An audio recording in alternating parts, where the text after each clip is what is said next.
The EU acted like sore losers and tried to hijack Brexit and stop other member states from leaving the bloc, according to a Dutch think tank director, Rutger van den Noot, founder of Nexit Denktank, lambasted EU Commission President Ursula von der Leyen and former EU Brexit negotiator Michel Barnier over their relentless threats to the UK. The pair of EU chiefs have continuously attacked Britain over its decision to leave the bloc and issued threats over the implementation of the withdrawal agreement signed with the UK, he said. Last month, when the European Parliament finally ratified the deal in Brussels, Ms von der Leyen said the EU will not hesitate to use dispute resolution mechanisms stipulated in the agreement if the UK breaches the accord. On the same day, Mr Barnier, who led the European Union's negotiations with the UK, said Brexit is a mark of failure. Mr van den Noot told, "They're just sore losers and they cannot do any different because if they were to be totally friendly with the UK after the UK decided to leave,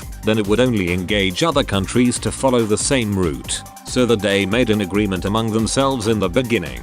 We are going to be like bigger holes to the UK all the time. Because if we are going to be those guys, it will scare off other countries." And it is the case that, for example, in the Dutch media, they adopt that frame of the UK being the stupid guys to leave the EU and the EU being the land of milk and honey, where everyone should be.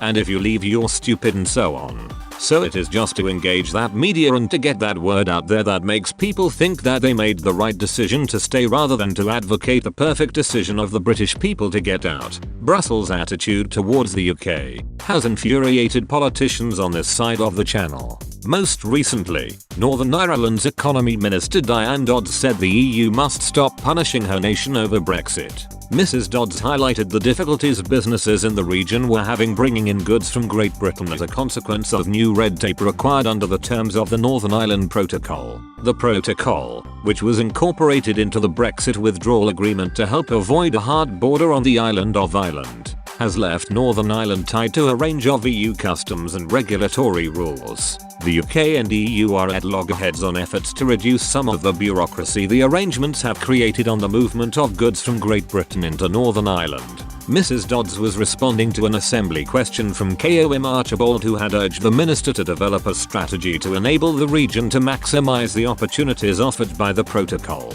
in particular the unique ability to trade freely into the UK internal market and EU single market. Sinn Féin MLA Ms Archibald said InvestNI had highlighted 30 new inward investment opportunities since the beginning of the year. However, in her reply, DUP Minister Mrs Dodds emphasised the problems the protocol had created.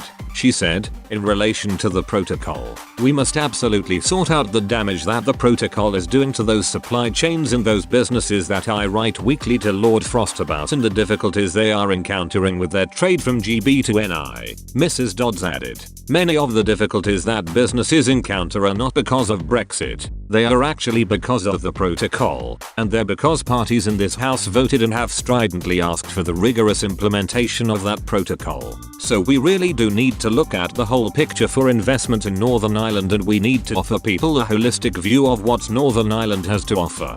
And I do hope that government is listening and will listen, and indeed that the EU will stop on this stubborn trajectory of punishing Northern Ireland and not helping it, as it claimed so many times in the past it was willing to do."